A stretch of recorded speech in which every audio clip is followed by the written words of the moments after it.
Warning: our YouTube channel and its videos may contain scenes, language, and content that may not be appropriate for all audiences. These videos include surveillance footage, undercover pursuit of suspects, actual police and rescue operations, and fearless confrontations. If you do not approve of the content, please do not watch our videos. If you wish to continue, we strongly advise that you proceed with caution. Viewers' discretion is advised. Aba, sa Ortigas Avenue sa Pasig City, meron hong maliliit na bakal na peligroso ho sa mga motoristang dumadaan. Wow. Doble ingat po kasi kapag hindi nyo po napapansin po yung bakal na yan, sigurado hong mabubutas ang inyo pong mga gulong.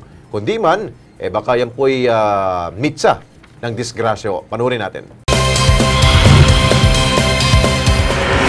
Ortigas Avenue, gateway ng Central Business District ng lungsod ng Pasig, daanan ng mga sasakyan at pedestrian. Ang malawak na lansangang may mga nagsisilbi umanong patibong sa gilid ng kalsada. Ang mga nakausling bakal na ito, sa unang tingin, maaaring hindi mo mapansin, mapamotorista man o pedestrian. Kapag nadali ka nito, siguradong perwisyong dulot. Siyempre masugat ka din po. Delikado kasi hindi mo makikita yung mga dami.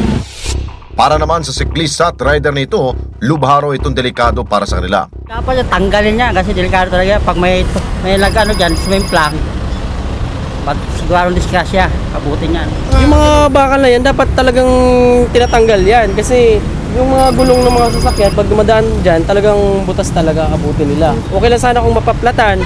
Paano kung may, katulad ko nagmumotor, biglang sumimplang, tapos tumama yung ulo dyan or yung bahagi ng katawan niya, is mas malaking abala sa tao na yan. Ayon sa gwardyang ito na naka-duty malapit sa lugar, marami na nabiktima ng mga nakausling bakal na ito. Hiling nila, matanggal ito bago pa man may mas malala pang disgrasya ang sapitin ng mga mabibiktima nito. Pamalang lungsod ng Pasig, aantayin nyo pa bang dumating sa puntong lumalang problema? Kilos pronto! Aksyonan nyo na agad! Okay, Ben, siguro tawagan natin ang pansin ng DPWH. Siguro sa kanila tong sakop Kita nyo naman po sa video, maaari talaga hong, mitsa ho ng disgrasya. O di kaya, masisira talagang gulong ho ninyo dyan. Pwede sigurong lagariin yan, no? Magagawa ng paraan yan. Simple na kung talagang sa kakasakop ng lokal na pamahalaan, lalo-lalo na yung barangay sa lugar or mga traffic enforcer na report pero kuminsan next Yeah. Yung mata ng tao kuminsan, kung pabaya ka na, yun pala panganib na. Pwede pala yun. Madidisgrasya pala mga pedestrian dyan. Yes. Oo, matatapilok ka nun. Ingat po. DPWH, pwede ho, aksyonan po yung director po ng Bureau of Maintenance ng DPWH, si Engineer Ernesto Gregorio. Sir, nakikiusap po kami. Okay.